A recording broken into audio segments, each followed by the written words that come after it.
Another common and disempowering myth is the belief that self-discipline is an innate personality trait, something that you are either born with or you are not.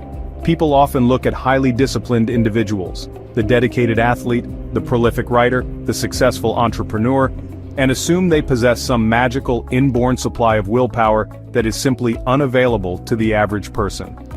This mindset is incredibly limiting because it absolves us of responsibility.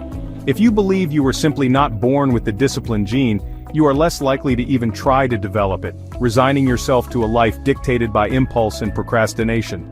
This belief system creates a fixed mindset, where abilities are seen as static and unchangeable.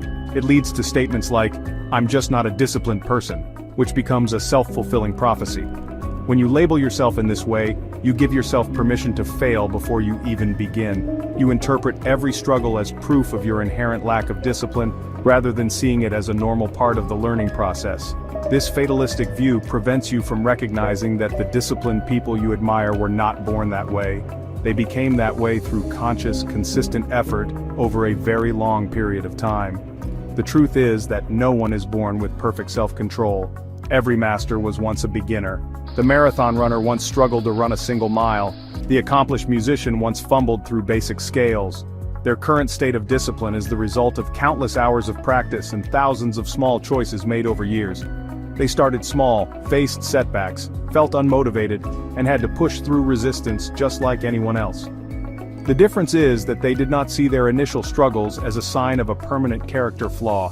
Instead, they treated discipline as a skill to be learned and practiced. Therefore, it is crucial to discard this myth and adopt a growth mindset. Self-discipline is not a fixed trait you inherit, but a dynamic skill you can cultivate. It is accessible to everyone, regardless of your past habits or perceived personality. By understanding that discipline is a learned behavior, you reclaim your power to change. You can stop seeing yourself as fundamentally flawed and start seeing yourself as a work in progress, capable of building the habits and the character you desire. This shift in perspective is the first and most important step toward unlocking your own capacity for incredible self-control and achievement. If this exploration of self-discipline has inspired you, do not let that feeling fade into inaction. Let this be the moment you make a commitment.